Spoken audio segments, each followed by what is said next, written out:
الحمدللہ ہم نے اس کا آغاز کر دیا ہے۔ صرف یہی نہیں، آپ جانتے ہیں کہ ایف بی آر میں ایسے لوگ جو نالائق تھے اور جو پاکستان کے جو دولت وسائل، جو موجودہ ٹیکس کا نظام ہے اس کے تحت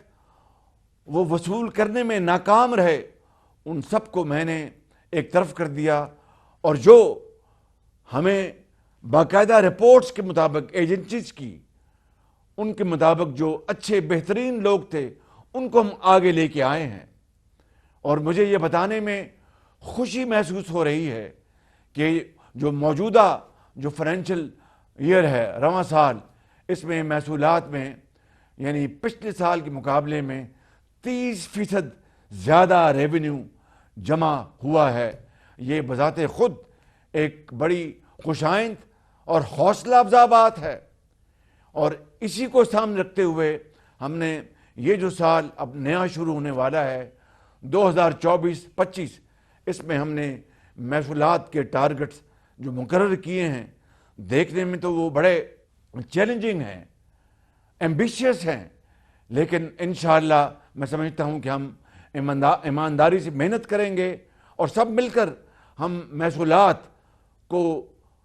کی وصولی کے لیے جدوجہد کریں گے اور چور بازاری کا خاتمہ کریں گے، کرپٹ پریکٹس کا خاتمہ کریں گے، تو یہ مزید کھربوں کے محصولات حاصل ہوں گے۔ ہر جگہ جاتا ہوں تو خدا کے فضل و کرم سے پہلی بات ان سے یہ کرتا ہوں، انتہائی عاجزی سے، مگر اللہ تعالیٰ کی رضا اور اس کی مہربانی سے، انتہائی اعتماد سے، کہ میں آپ کے ملک آیا ہوں قرضے لینے کے لیے نہیں بلکہ سرمایہ کاری کے لیے، اور اس کے لیے جتنے لوازمات ہیں اس کی ہم نے بھرپور تیاری کی ہے۔ آئندہ ہمارا آپ کا تعلق بڑھے گا سرمایہ کاری کی بنیاد پر، ٹریڈ کی بنیاد پر، کامرس کی بنیاد پر، اور اس طرح میں سمجھتا ہوں کہ پاکستان آہستہ آہستہ قرضوں کی زندگی سے نجات حاصل کر لے گا۔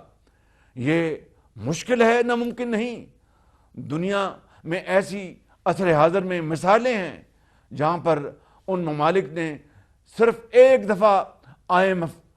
کے آگے ہاتھ بڑھایا، اس کے بعد زندگی بھر دوبارہ وہ IMF کے پاس نہیں گئے۔ ہم 24-25 مرتبہ جا چکے ہیں۔ آج میں آپ سے یہ وعدہ کر رہا ہوں کہ انشاءاللہ اگر ہم سختی سے اپنے پروگرام کے اوپر عمل پیرا ہوئے اور جو ہم نے اہداف مقرر کیے ہیں اس کے اوپر پوری طرح ہم نے کمر کس لی، تو انشاءاللہ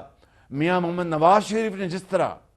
2017 میں IMF کو خیر بات کہہ دیا تھا، انشاءاللہ یہ جو پروگرام ہم لینے جا رہے ہیں یہ شاید پاکستان کی تاریخ میں آخری IMF کا پروگرام ہوگا۔ اس کے بعد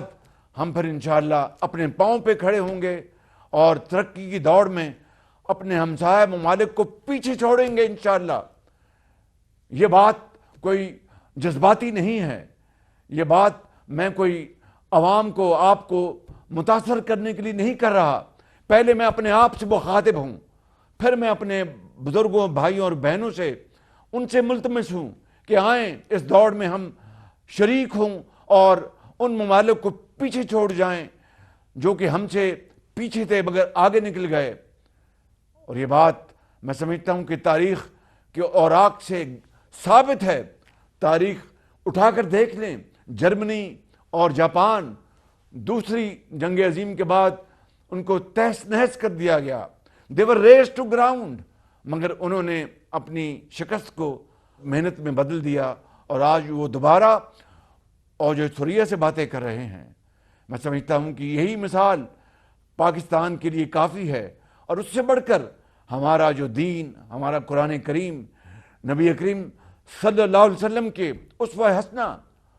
اس کی تعلیم ہمیں یہی ملتی ہے کہ محنت کرو، محنت کرو، محنت کرو، انصاف کرو اور قوم کو خوشحال کرو۔ میرے بزرگوں، بھائیوں اور بہنوں، آج وہ وقت آ چکا ہے، اور انشاءاللہ ہم چین سے 3 لاکھ نوجوان پاکستانی بھائیوں اور بہنوں کو انفارمیشن ٹیکنالوجی کے حوالے سے ہر سال ٹریننگ دلوائیں گے اور ان کو ہنرمند بنائیں گے اور پھر ان کو اپنے پاؤں پر کھڑے ہونے کا ان کا موقع ملے گا. ہر سال 3 لاکھ نوجوان بچوں اور بچیوں کو. اسی طریقے سے اس ملک کے اندر ہم انفارمیشن ٹیکنالوجی کو پورے پاکستان میں پھیلائیں گے تاکہ یہ جدید علوم جس کے ذریعے اب دنیا ترقی کے راستے پر بڑی تیزی سے گامزن ہے، پاکستان اس دور میں اور اس دوڑ میں شریک ہو جائے. اس کے لیے چند انتہائی اہم جو فیصلے ہیں اس کے بارے میں اب بات کرنا چاہوں گا آپ سے کہ صنعت کو اور ایکسپورٹس کو اور صنعتی اور زرعی مصنوعات کو سستا بنانے کے لیے اور ہماری جو ایکسپورٹ بیسڈ انڈسٹری ہے اس کی مصنوعات کو عالمی منڈیوں میں کمپیٹیٹو بنانے کے لیے، یعنی ان کی جو پیداواری لاگت ہے ان کو کم کرنے کے لیے ہم نے بڑی محنت اور ارک ریزی کے ساتھ ان کے لیے بجلی کی قدم ہے. تقریباً 10.5 روپے فی یونٹ بجلی کی قیمت ملک کے اندر تمام صنعتوں کے لیے، چاہے وہ لوکل کنزمپشن کے لیے ہے یا ایکسپورٹس کے لیے ہے، ان کے لیے 10.5 روپے فی یونٹ بجلی کی قیمت کم کرنے کا اعلان کر دیا گیا ہے. یہ ایک کوانٹم جمپ ہے اور اس سے تقریباً ان صنعتوں کے اوپر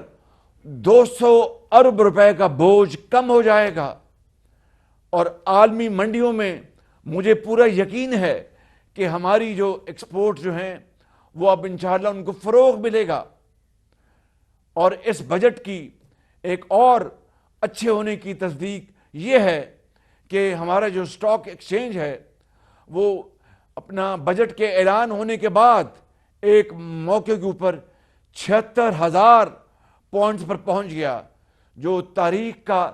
سب سے بڑا،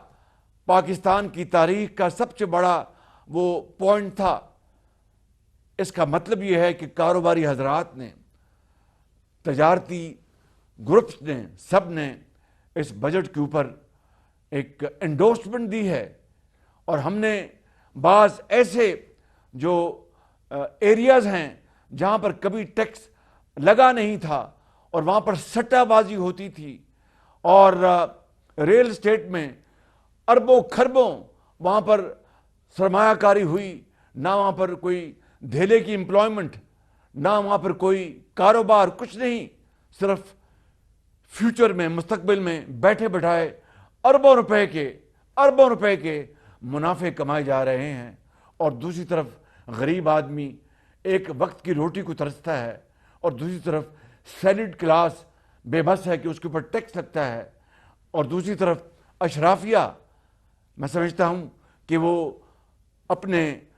تمام شاہانہ اخراجات وہ بڑے آرام سے استنبول میں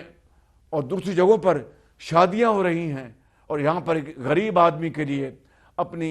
بیٹی کے ہاتھ پیلے کرنے کے لیے 2 تولہ سونا تو بڑی دور کی بات ہے، ایک سنگل ڈش کھانا کھلانے کے لیے براتیوں کو، وہ ان کے لیے ممکن نہیں. تو یہ جو تفاوت ہے، یہ جو فرق ہے امیر اور غریب کا، جب تک اس کو ہم کم نہیں کریں گے میرے بزرگوں اور بھائیوں، پاکستان صحیح معنوں میں ایک رفاہی مملکت نہیں بن سکتی، صحیح معنوں میں قائد کا پاکستان نہیں بن سکتا. اور وہ لاکھوں روحیں جنہوں نے پاکستان کے لیے جان دی تھی، وہ اپنی قبروں میں ان کو سکون نہیں ملے گا. اس لیے ہم نے الحمدللہ اس بات کا اب فیصلہ کیا ہے کہ ہم نے زرعی پیداوار کے لیے بے پناہ ہم نے کاوشیں کرنی ہیں، آئی ٹی کی برآمدات کے لیے نئے ریکارڈ قائم کرنے ہیں. میں آپ کو بتاتا چلا جاؤں کہ اس مئی کے مہینے میں ہمارے جو عظیم پاکستانی جو ملک سے باہر